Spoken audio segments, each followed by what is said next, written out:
Overseas investors with a proven track record will receive accelerated approvals under a revamp designed to lure foreign capital into Australian shores. Joining us live is the Treasurer, Jim Chalmers. Treasurer, good to see you this morning. Thanks for your time. So who will be getting the rails run here on foreign investment?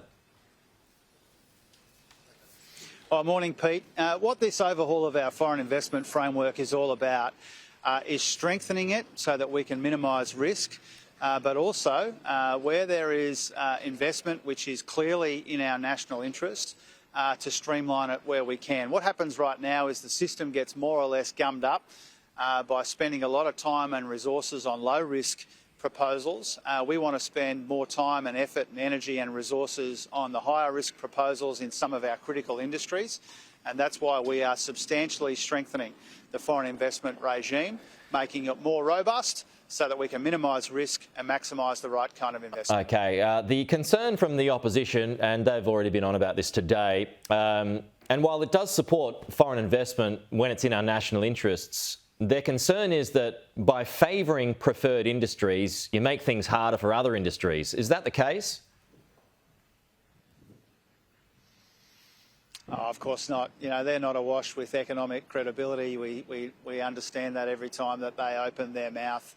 You know, if they don't want Australian workers and businesses to get a bigger slice of the action as the global economy changes, they should just say so. That's what a future made in Australia is all about.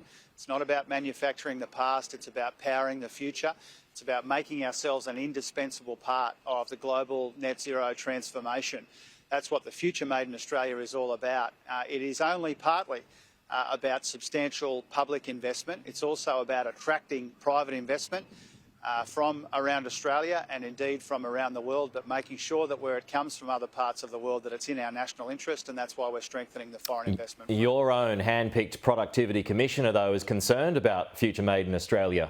Rod Sims says it will worsen inflation by exacerbating existing labour shortages, so is there a danger that all of this backfires? No, in short, and I obviously listened closely to the head of the PC, Danielle Wood. I thought she made some important but relatively self-evident points. We need to get value for money. There needs to be off-ramps. We need to make sure that there are strict frameworks governing the sorts of investments that we will make. And so I think some of those points are the sorts of things that we have been taking into consideration as we finalise this package for the budget. We will get value for money. We will be more focused on economic security.